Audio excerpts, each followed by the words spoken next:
안녕하세요 여러분. 여러분의 참신한 소송 코치 법무법인 참여 신정현 변호사입니다.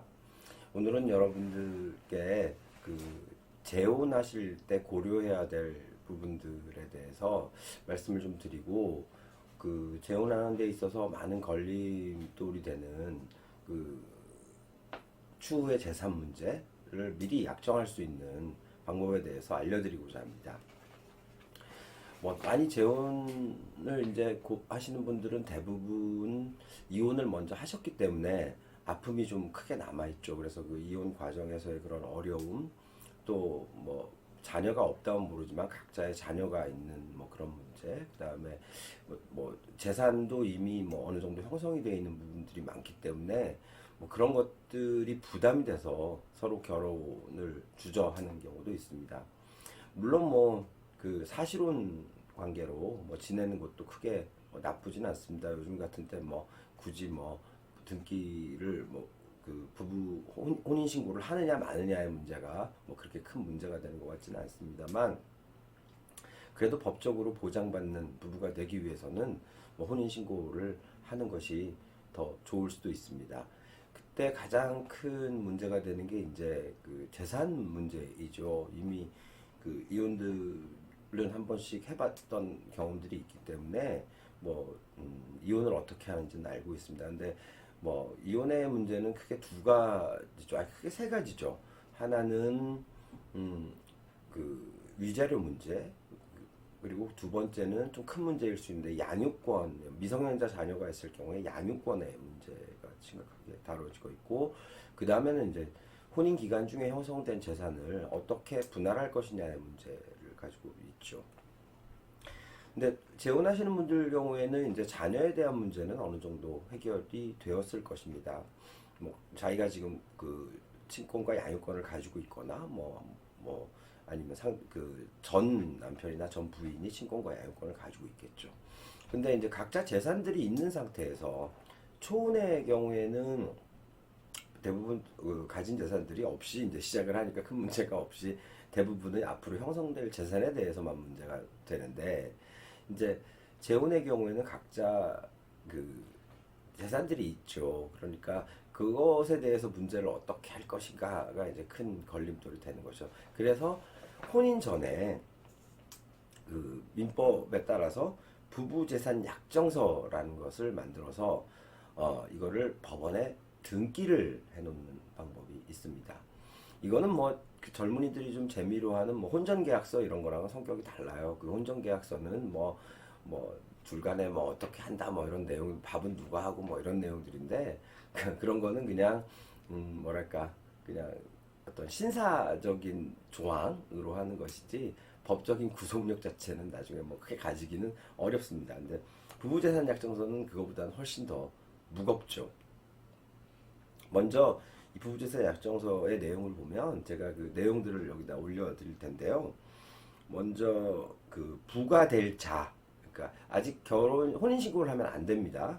그러니까 결혼식을 한 다음에 작성해도 상관없어요. 혼인신고 하기 전에만 하면 되는 것이니까. 그리고 부가 될 자와 처가 될 자는 제가 만든 건데 상호 사랑과 존경을 바탕으로 앞으로 행복한 결혼 생활을 위하여 본 약정을 체결한다. 이렇게 하고 부가 될 자 이름 쓰고 홍길동, 처가 될 자 김갑순 이렇게 쓰고 정의를 하게 되면 부부 관계가 이제 시작이 되면 형성될 재산이 있을 겁니다. 앞으로 미래에 형성될 재산을 이야기하는 것이죠. 그 다음에 생활 비용이 들어갈 것입니다. 그 다음에 상속이라는 문제가 생길 거예요. 이 새로 부부가 되는 분들이 또 자신의 피상속인으로부터 상속을 받을 수도, 재산은 각자의 것으로 하는 게 더 취지가 맞겠죠. 그래서 예금, 주식, 그다음에 부동산, 채무까지도 다 밝혀두는 게 맞습니다. 그리고 혼인 중 형성될 재산에 대해서는 어떻게 할 것인지, 몇 대 몇의 비율로 나중에 나눌 것인지, 부부 중에 한쪽이 전업주부를 한다거나 남편이 그 가정에서 주부 역할을 한다거나 해도 그 비율은 여기서 정하기 나름입니다. 뭐 제가 정한 것은 뭐 같이 벌고 있는 상황이었기 때문에 50대 50으로 했습니다. 그 다음에 뭐 행복 의무 이런 건 뭐 당연한 것이고요. 이거는 뭐 여기 그냥 선언적으로 써놓은 것이지, 이거 뭐 부부가 되면 서로 간에 부양 의무가 있고 한 것은 당연한 의무입니다. 그 다음에 이제 제 가장 중요한 것이 혼인 해소 시의 재산이 어떻게 귀속되는가를 적어 놓은 건데, 첫 번째, 각자의 재산은 재산분할 안 한다. 그 다음에 공동 책임이 있는 채무는 책임 비율에 따라 분할한다. 특히 공유된 부동산에 따른 채무의 경우에는 부동산 등기상의 공유 비율에 따라서 분담한다. 그 다음에 부와처가 공유로 등기된 부동산의 경우에는 지분 비율이 낮은 일방은 다른 일방에게 금전청산을 요구할 수 있다. 이거 굉장히 중요한 조항입니다. 왜냐하면 공유 지분이 1%만 있어도 마음대로 처분을 못 하거든요. 그 다음에 등기된 부동산은 등기 명의자가 소유자가 되고, 등기하지 않은 부동산 중 공유의 동산이 있는 경우에는 부와 처가 합의하여 소유자를 결정한다. 예를 들면 뭐 가재도구나 이런 것들이죠. 아니면 뭐 자동차가 될 수도 있고. 그 다음에 협의가 이루어지지 않을 경우에는 처분해서 금전으로 50대 50으로 비율로 청산한다. 그 다음에 부와처는 이 약정과 별도로 혼인 해소 시 재산분할 청구를 할 수 없다. 이렇게 적어 놓으면 이혼에서의 가장 큰 문제 중에 하나인 재산분할을 간단하게 해소할 수 있습니다.